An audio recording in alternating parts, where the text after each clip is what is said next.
So now I'm really excited to introduce you to our next speakers.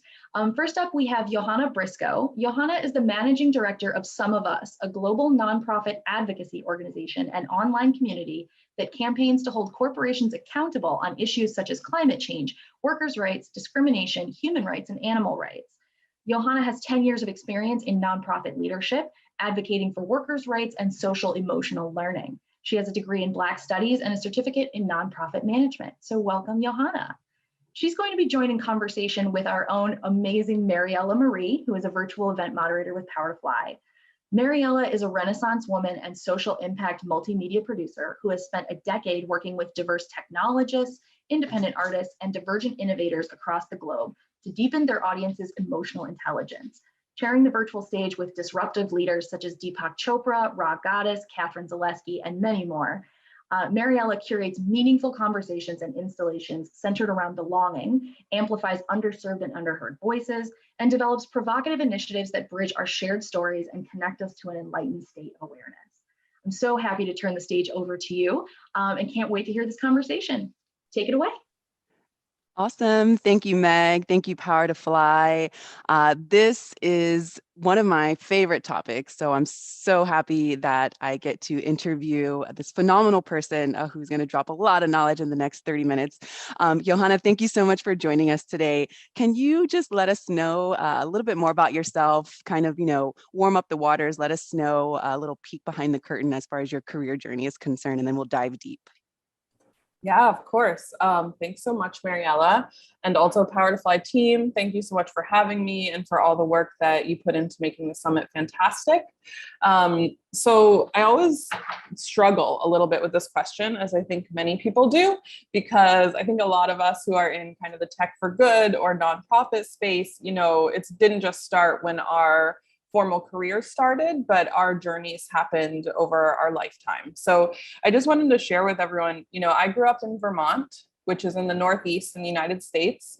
It's a really small state, and we're probably best well known right now for Bernie Sanders, who is our senator. It's a beautiful place. It's where I developed my love of nature. But what is less well known is the impact that corporations have had on my community and my community growing up. So Vermont is very rural. It was primarily agriculture based in terms of the primary industry, and corporations in the community that I grew up in decimated local dairy farming. So it was primarily small farmers. Corporations came in, decimated that industry, and the ramifications of that are still felt today. There's lots of rural poverty in Vermont and lots of generational poverty. And so I really grew up learning about the power that corporations had to change people's lives, individuals' lives, and to impact entire communities. So that was just one really formative experience that led me to SumOfUs. And then I also grew up in a household with a mother who was a nurse, and a very active nurse. She was an activist, and she helped to organize 1,300 nurses at her local hospital. And so I grew up going to union meetings. I grew up learning about how workers were treated poorly, and luckily the nurses won, and they're still unionized today. And then the last kind of pillar, as I was thinking about how do I answer this question, was that I'm biracial. And so I grew up in Vermont, which is a majority white community, a majority white state. And I experienced a lot of racism growing up, and a lot of kind of being othered. And so that really fueled my dedication to anti-racism, to anti-oppression, and through my leadership, creating spaces that uphold those values and uphold those beliefs. And so all of those things kind of funneled me towards a Black Studies degree in college, really kind of going deeper, kind of the academic side of oppression and academic side of racism. And then when I graduated, I worked in a variety of different nonprofit spaces. I've worked in mental health, in international literacy. I worked in an organization that focused on workers' rights, and all of that led me to SumOfUs, where I am the managing director and really kind of fight for collective power, collaboration, and really focus on helping our team and our impact in the world be focused on people living fulfilled, dignified lives and respecting and protecting the planet. I think that in 2 minutes, you just became one of my favorite people, just from hearing your personal story. First of all, thank you for sharing. I know that you can totally dive in deeper there. So thank you for giving us, that well-rounded perspective of, where you come from, your roots, how you've been inspired. Definitely inspiring to hear. And I just want to also flag for folks who are listening now, if you have any questions, please go ahead and drop those in the chat box. I'm definitely inspired based on what you've shared so far. So I know our live callers might be as well. Go ahead and drop those in the chat box and I'll raise those to our guest speaker. But for now, can you tell us a little bit about what you do as a managing director at SumOfUs? And actually just to drill in a little deeper, what have been some, really pivotal moments during this, the past pandemic that we've been experiencing on a global level? Yeah, so I kind of joke because managing director means many things at many different organizations. It's kind of one of those titles that's a little bit of what you make it. So I think the easiest way to equivalent what I do is to a deputy director. So I work really closely with our executive director. I work a lot in operations and HR, and then I'm also leading our strategic plan this year, which is really exciting, and I want to tell you more about in a little bit. So I think before I talk about COVID and kind of how we've navigated that as an organization, and navigated it for our team, and also in the world, we did some really cool things that I want to share with everyone. Fundamental to my role and fundamental to SumOfUs as an organization is our dedication to anti-oppression and anti-racism and creating an anti-oppressive environment from the top down. So really ensuring that our leadership, our director level members of staff, our managers are all focusing on their own anti-oppression practice and how they're showing up in the work and how they're showing up in the world. Making sure that the onus is not on people of color to change our culture and to ensure that it's an anti-oppressive space, and that we're looking at anti-oppression holistically. So from the individual perspective, from the community, from our organizational perspective, and also from a systemic perspective in the world. And so we're really looking at this from a multi-pronged approach. And then I also, Mariella, just wanted to clarify anti-oppression because we have found that it can be a very academic, a very jargony term. And so I just wanted to make sure that everyone watching today, we're kind of operating with a common definition that for us at SumOfUs, when I say anti-oppression, I mean recognizing and acknowledging unjust systems and situations, both inside the organization and in the world, and that we're determining ways to interrupt them and stop them and transform them. So that's what I mean by anti-oppression. And then I just wanted to also elaborate, we also have a anti-oppression leadership team. And it started because we really wanted to live our values internally. And we realized that if we're asking corporations to change and we're trying to change the fundamental makeup of our society, then we needed to do that internally as well. And so this team is funded. It's made up of staff from a variety of hierarchical levels in the organization. And it has its own strategic plan, this team, that is being executed by cross-functional teams across our entire organization. So those are just some of the ways that we really prioritize anti-oppression and how I prioritize it in my work. You asked about COVID, which I can share a little bit more about as we kind of progress. But one of the really beautiful things we did last year as an organization was create a mutual aid site. So we invited our members to join this platform that we created, and our members could talk to each other from around the world.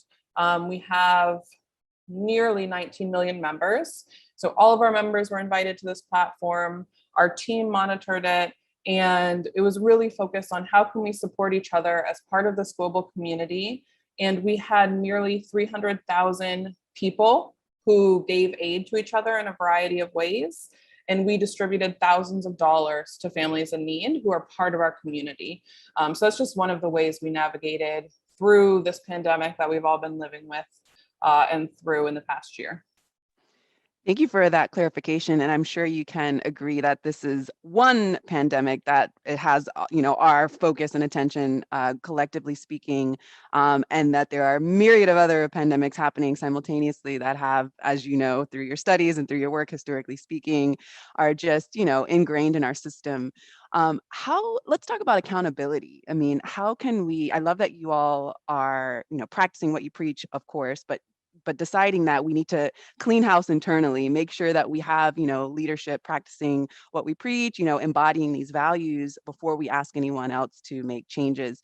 And I find that when we have these conversations at Power to Fly, a lot of people have questions. How do we hold each other accountable? How do we avoid, lip service? How can we have power as consumers as well to ask for accountability? I would just love to hear you comment on anything that I've said just then, because I know I'm bringing up a couple of different things. So please feel free to approach it however you'd like.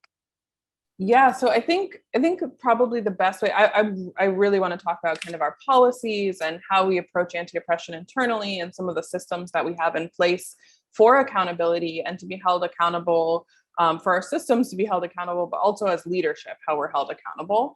But I wanted to just share a little bit more about some of us and how we work with our members, because this is like our number one accountability in the world is through the people that power this movement.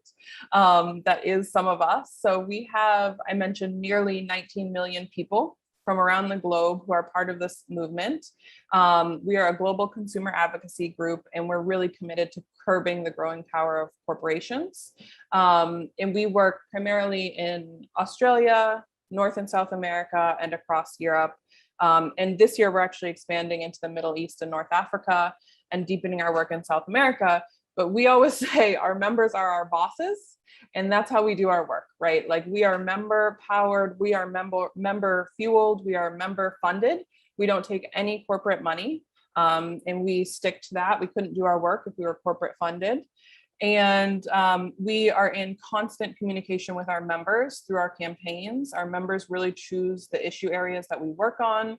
And we do a lot of testing of framing. How are we going to approach this issue? What's the best way for us to gain some leverage here? What's the best way for us to make change? And we do that through communicating with our members. We have an entire membership team that's focused to just that. And they're constantly feeding feedback to us, to our campaigners, to the organization. It's such an amazing work that they do, communicating with all of the people who power our work around the world, but they do it, and they do it so beautifully. And so that's how we work. We listen to our members, and we really respond to what they're asking and what they're interested in.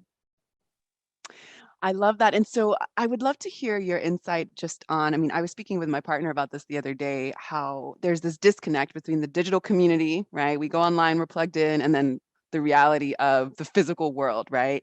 And I live in Argentina, I live in Patagonia, I'm originally from California. And so sometimes I feel like I'm seeing, as far as different things that happen in California, that are happening now, but let's say in California, they happened 20 years ago. So I kind of have this insight on, okay, the way that we're treating nature, the way that we're, buying and supporting from different corporations, we have power as consumers. I would just love to hear you speak about how we can be more mindful when we're plugged in. Social media has just given us so much feedback. And then sometimes it could be overwhelming to actually put things into action, in the physical world. How can we not bamboozle ourselves, to know that we are really making change versus just, I guess, passive aggressively participating in the digital space? Yeah, I mean, I think that's a really big question. And I don't know that anyone has the answer. But I think for some of us, how we approach that. So a lot of our work is around misinformation. And we do a lot of work around misinformation and how to stop it, how to interrupt it, and holding big tech companies accountable. So I'd say that's number one, is just be aware of the platforms you're consuming, be aware of what their values are, what their policies are, how do they treat their workers, what are their privacy policies, how do they interrupt misinformation, just really being aware of what you're consuming. And then I'd say the second is kind of the flip side of that, is whatever you're engaging with, whatever nonprofit, whatever movement you're engaging with, like, really do your research and be aware. And then, one of the things that Some of Us does, I mentioned that we are in constant communication with our members. Well, one of the things that we do to be held accountable and to be accountable for using our members' money responsibly and for creating impact in the world is to report back. So whenever we have a win, whether it's a campaign that took a few months, whether it's a campaign that's ongoing over the course of a few years, we're always updating our members. We're always sharing with them what's going on. Here's where we won. Here's where we didn't. Here's how we're going to come back and approach this from a different angle. But just make sure you're in good communication and that you're holding whatever you're engaging with accountable to telling you what they're doing and what they're doing with your money and what they're doing with your time and your energy and your power, your collective power. I love that response. Thank you so much. I love speaking about the importance of emotional intelligence at home and in the workplace. So I love your response was, be mindful of what you're consuming, make sure you're triple, quadruple checking, sitting with yourself, and then, taking action from there or not. And then the other side of it is the transparency side through, the organization or the company expecting that transparency. So I love that you all are putting that into practice as well. So it seems like there are two pillars, right? The consumer practicing emotional intelligence, knowing when to stop, scrolling, knowing when to, research other entities that might give a different perspective. And then also the, the business side, which is, being transparent and making sure that, we're holding each other accountable. I wanted to flag something that I've been bringing up. I try to bring this up as often as I can because I think it's fascinating. And, just as quickly as things are changing, I mean, we have so much opportunity to ride the wave of change and hopefully, be more impactful in a positive way. So GLAAD is a leading LGBTQ plus advocacy group. They've recently analyzed the social media sector and found that essentially all of the leaders are unsafe for LGBTQ plus people. I encourage everyone to go and check out that research. I would just love to get your opinion on this. I love also bringing up the fact that the digital space is being colonized. So, when we don't have different perspective, diversity in thought, diversity in culture, diversity in, gender, all of the things, essentially we are living in a colonized digital space, which effectively means, and of course, for people of color, for queer folks, for any non-binary person, it is not fair because we aren't creating that tech. I would just love to hear you reflect on that with me. Oh gosh, really great questions. Again, I'm not sure that I'm the person to be speaking about this, but I would say join our campaigns and start to push back against big tech companies who do monopolize the space, who we know aren't safe for sure. And join our campaigns and participate in stopping misinformation and holding big tech companies accountable for their actions and really putting in place better regulations. Because I think that's where it all starts, is a lot of the big tech companies are largely unregulated and get to do pretty much whatever they want. And the only way to stop that is by coming together and really pushing back and standing up and asking for them to have better accountability for sure. That's my immediate reflection. And I love to philosophize. So of course, there's no right answer because we're currently going through this all together. So it's just an opportunity to reflect together and try to be more mindful. So sorry to put you on the spot there, but I appreciate you diving in there. Speaking of being pushed back, so can you tell us a little bit more about how you personally, in your role, how you handle pushbacks when standing up to such big, deep-pocketed and established organizations? Of course. So this is one of our favorite things at Some of Us because we do not back down. So we, there's lots of ways to achieve a goal, right? So that's one of the things we do in all of our campaigns is we do a power map at the outset and really figure out what are the leverage points, what are our different strategies to achieve our goal. And so, for example, we might be putting pressure on a CEO to change a policy, right? We might be putting pressure on Twitter to change a policy or to have better regulations around disinformation on their platform. And maybe the CEO isn't listening. Well, okay, so maybe the board chair will listen, right? Or maybe now it's time to go to the consumers and really ask them to put pressure on the company. So there's lots of ways that you can exert influence and exert leverage. But I think the thing about some of us that really sets us apart and makes us unique is that we don't give up.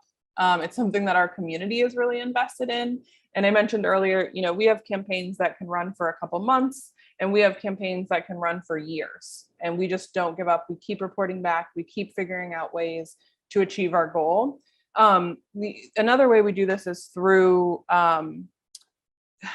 giving our members pathways to speak to decision makers. So whether it's through Twitter, or sending messages directly to a decision maker, or recording video messages, that's something we always try to include. Is just how can you speak truth to power, and how can we enable that pathway? And then I mentioned showing our wins. So we do that a lot. But I think the thing to remember that it's easy to forget, because corporations want us to forget that, is that corporations are not all powerful. They are tools to serve our needs. They do not exist without consumers. They don't exist without employees. They don't exist without investors. And ultimately, they're here to serve us. And so we have so much power, and we really can't forget that. And we can't let corporations let us forget that we are powerful too. Absolutely. So someone who I love listening to, I don't know if you have this person on your list. If not, I invite everyone to do some research on Yuval Noah Harari, who is a historian from Israel. He is now speaking, with folks. Well, he has been speaking at Google. He has an interview with Mark Zuckerberg. I was like on the edge of my bed, like biting my nails, like, yes, ask him these questions. One of the things that he mentions that you just hit the nail on the head with your response, he speaks about the power of fiction. And the one thing that we do as Homo sapiens really well is storytelling and fiction.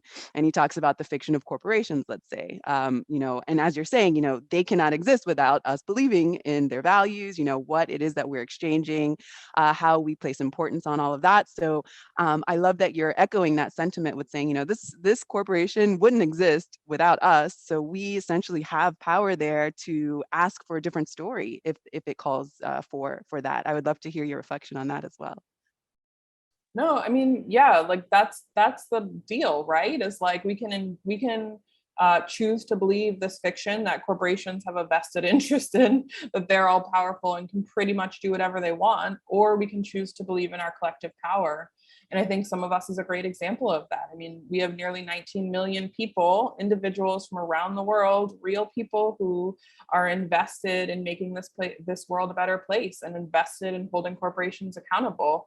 I can give an example recently that's kind of a small example, but one of our campaigners noticed that Walmart in Canada had All Lives Matter t-shirts up on their website for sale. Obviously, this was unacceptable to us. And so our campaigner wrote a campaign, put a campaign plan together, got it out to our members. And within 24 hours, thousands of SumOfUs members had flooded Walmart with messages and calls about removing the t-shirts from their website. And within 48 hours, Walmart had released a statement that it would stop selling the merchandise in Canada across the entire country. So this just a little tiny example of some of the work we're doing and how we're so powerful, and we really just have to ask, and you really have to stand together. Congratulations. So inspiring to hear, because it can be overwhelming. It's great that you all exist. I'm so happy that you're now on my radar. And actually, I'm going to figure out how to join and be a part. This will be a good introduction as well for folks who are curious of, how they can join the community and be heard through the space that you're creating. Can you let us know? Of course. So you can always donate. We are a nonprofit. And as I mentioned, we are member funded. We don't take any corporate money. So we're all mostly small donor funded. So you can go to our website, which is SumOfUs, SumOfUs.org. And you can sign up to donate there. You can also become a member and join our community and participate in our campaigns and our actions. We love that. There's so many ways to get involved. So I really encourage you to go check us out at SumOfUs.org. And then we are SumOfUs on social media. So please check us out there.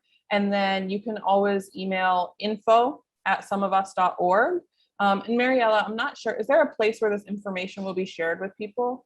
Absolutely. Okay, great. So we'll have them simultaneously drop this in the chat box, and then we'll have this posted on Power to Fly Okay, as well. great.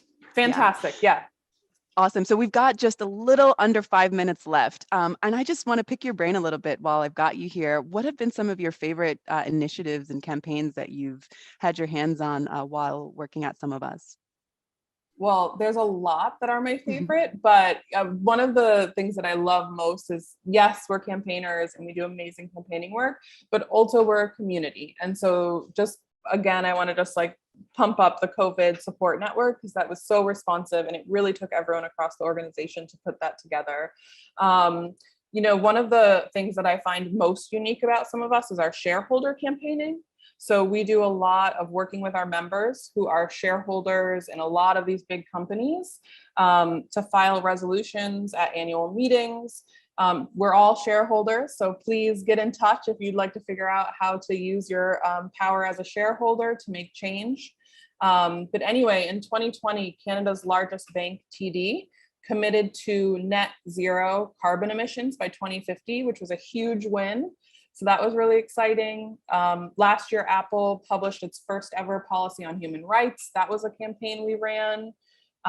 Nestle is selling all of its American water bottling operations. That was SumOfUs. It's huge. And then PepsiCo, we do a lot around palm oil, and PepsiCo is finally cleaning up its palm oil policy, which is very exciting. Thank you so much for just having the courage to, find out how to share your gifts and your talents with the world. I mean, through your introduction and just, you coming from the place where you grew up, what you decided to study, what you see presented, to you on the streets and just on a global level. I just really applaud you, and I'm very inspired by your work, because you're able to effectively make change. And it can be so discouraging to see all of the lip service happening these days. So I just want to say thank you. I see you. I appreciate you. And while I've got you just for another minute, remind us how we can connect with you all, and then any food for thought you want to leave us with for this to end this interview. Great. Well, thank you so much. And Mariella, same to you. And Power to Fly, you're amazing. And thank you so much for having me and for all the work you're doing. Ultimately, we're in it together, just different ways of achieving a similar goal. So thanks so much for everything you do too. So you can join our list to donate, and you can become a member at SumOfUs.org. And you can also email info@SumOfUs.org as well with specific questions. I'll be happy to follow up on any of those. I guess my parting thought is just remember that we're powerful and we're powerful together. So hope to see you as a member and hope to see you join our list. Absolutely. Thank you so much, Johanna. It's been a pleasure to interview you. Meg, I'm going to pass the mic back to you. Thank you so much, Power to Fly. Thank you to both of you. That was absolutely amazing.